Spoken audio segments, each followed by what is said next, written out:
Okay, so when it comes to grubs and trying to control grubs, now's when you want to get a little plan of attack. Our approach is to focus on prevention. And so right now in late May, early June, we're putting down a preventative grub control. And what that means is that this lawn is going to get treated with a product similar application of putting down a fertilizer. What it does is it's a small amount of chemical that's going to get sucked up by that grass. And it's only going to kill what's physically eating the grass. And so right now we're still getting rain. So we can put down this product and know that Mother Nature is going to water it in for us. And then come August, July, August, depending on the type of grub, they're going to start to hatch. And what's going to happen is those little baby grubs are going to start munching on the roots, and they're going to take up a small amount of chemical, and it's going to kill those baby grubs while they're small before they could ever get big enough to do damage.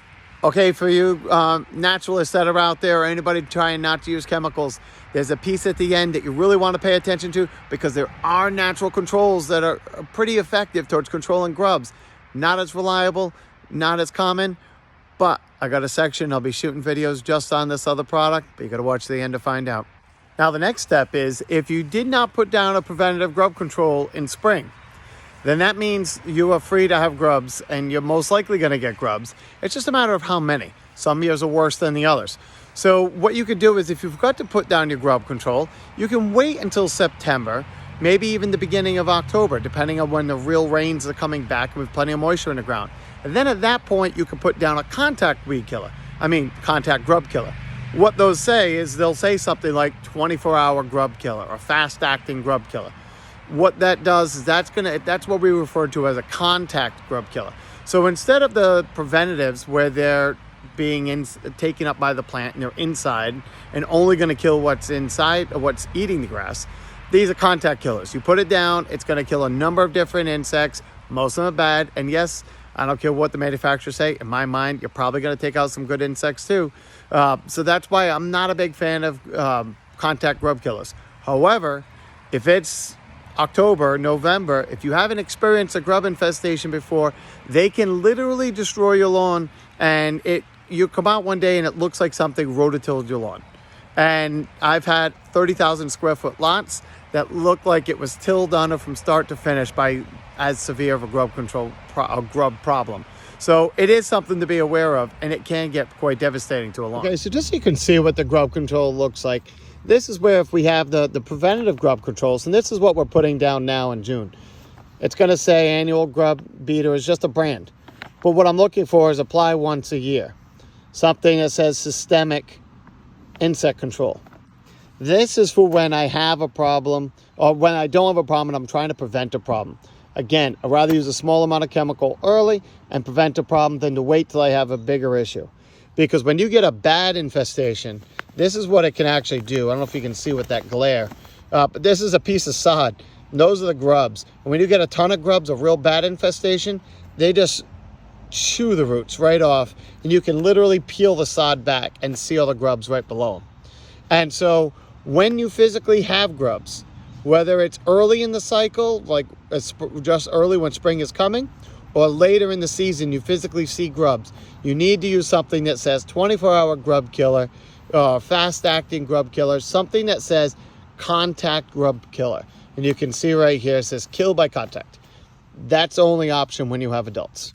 So one of the things you have to pay attention to once you know the life cycle of grub is, for the most part, we focus on prevention. Anytime I can use a small amount of chemical to kill a small insect rather than waiting till I have a big insect and have to use a lot of chemical. Now, milky spore is a grub control all on its own. It's for those lawn lovers that are looking to do it as natural as possible and not be using chemicals all over the lawn. Now, the downfall is, again, lawns are one of the only areas that we typically use chemicals. And again, we're always looking for the right chemical in the smallest amount to get the best effect. However, grubs are a different creature. So milky spore has been used for years. It is a bacterium that is already in the soil, naturally infecting grubs. What it does is the grub actually consumes this bacteria. The bacteria then multiplies inside the grub. And then eventually the grub stops feeding, and eventually the bacteria kills the grub and then actually multiply it inside the grub, and then the spores get released back into the soil. So the fact that we're using milky spore, it is a natural cycle. What we're doing is just supercharging the lawn with this natural bacteria that's there anyway. We're just putting at artificially high concentrations.